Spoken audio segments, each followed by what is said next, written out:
এসির বাতাস খাবেন, লম্বা লম্বা বেতন নিবেন, আর সারাদিন আমার চা শ্রমিক ভাই বোনেরা লেগে ভিজবে রোদে পুড়বে, কাজ করে বেতন পাবে না, তা হতে পারে না। সবচেয়ে বেশি বৈষম্য চা শ্রমিকরা। এই বৈষম্য দূর করতে হলে সোজা আঙ্গুলে গুড় উঠবে না, আঙ্গুল মাখা করতে হবে। আমরা কাজ করতেছি না, 2 মাস থেকে বেতন পাচ্ছি না, 7 সপ্তাহ কাজ করেছি, 7 সপ্তাহের কোনো মজুরি নেই। আমাদের প্রতিদিনের মজুরি হচ্ছে কত? মাত্র 170 টাকা। কিন্তু এই বাংলাদেশে এক ন্যূনতম মজুরি, যারা শ্রমজীবী মানুষ আছে, রিক্সা চালক, ভ্যান চালক, এই বাইরা প্রতিদিন 7 থেকে 800 টাকা যারা শ্রম বিক্রি করে খায়, এরা ন্যূনতম 600 টাকা, কিন্তু আমরা পাই 170 টাকা। 170 টাকা দিয়ে চলে না আমাদের। তারপরেও কোনো দূরত আমরা রোমান্তে পান্তা ঘুরে এভাবে দিনাজপাত কাটাচ্ছি। এই বাগানের শ্রমিকরা কেন না খেয়ে থাকবে? এই বাগানের শ্রমিকরা কেন কাজ করে বেতন পাবে না? এটা হতে দেব না।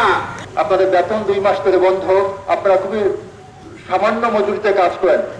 আমরা যারা আসলে চাকরি করি তারাও জানি 1 মাসের বেতন বন্ধ হলে কিভাবে খুবই নাকানি চুবানি খেতে হয়। কিন্তু আপনারা অত্যন্ত সামান্য মজুরিতে কাজ করে, তারপরে 2 মাসের তার বেশি সময় দিয়ে বেতন বন্ধ, এই মানবেতর জীবনযাপন করতে পারে সকলেই। এই অবস্থায় আমরা আপনাদের সাথে সংহতি জানাতে এখানে এসেছি। আমরাও আপনাদের সাথে দাবি জানাতে চাই, অবিলম্বে আপনাদের মজুরি কার্যকর করা হোক, বাগান চালু করা হোক। আমাদের যে মানুষগুলো না খেয়ে আছে, আমাদের যে চা শ্রমিক ভাইয়েরা 2 মাস ধরে বেতন পাচ্ছে না, তারা মানবেতর জীবনযাপন করছে, তাদের মজুরি নিশ্চিত করুন, চা বাগানগুলো চালু করুন, এবং তাদের খেয়ে পড়ে বাঁচার যে অধিকার, এই রাষ্ট্রের নাগরিক হিসাবে সেই মৌলিক অধিকারটুকু নিশ্চিত করুন। আপনারা শ্রমিকদের চেহারার দিকে তাকিয়ে দেখুন।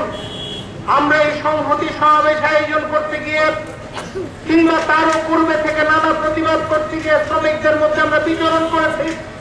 আমরা দেখেছি কি অবর্ণনীয় কষ্টের মধ্যে তারা আছে। ফলে বাস্তবে অনেকটা অনাহারে অর্থাহারে মৃত্যুর দিকে তারা ধাবিত হচ্ছে। প্রত্যেকটা বাগান এলাকাতে এরকম যখন অবস্থা হবে, আমি যখন আমার ঘরে খাবার নিয়ে যেতে পারবো না, মজুরি না পাবো, তখন আমার কাছে সামনে যা থাকবে আমি চেষ্টা করব তা বিক্রি করে হলেও আমার সন্তানের মুখে খাবার তুলে দিতে। এই অবস্থাতে বাগানগুলোতে গাছ কমে যেতে পারে। আমি একজন পরিবেশবাদী, এই তথ্য আমি নিয়েছি যে বিভিন্ন এলাকাতে যখন বেঁচে থাকার প্রশ্ন, তখন মানুষ যা পায় হাতের কাছে সেটা নিয়ে আঁকড়ে ধরার চেষ্টা করে। আজকে বাগানগুলোতে যে পরিস্থিতির আপনারা তৈরি করেছেন, বাগান মালিকরা, আপনাদের তো ঘরে খাবারের কোনো অভাব নেই।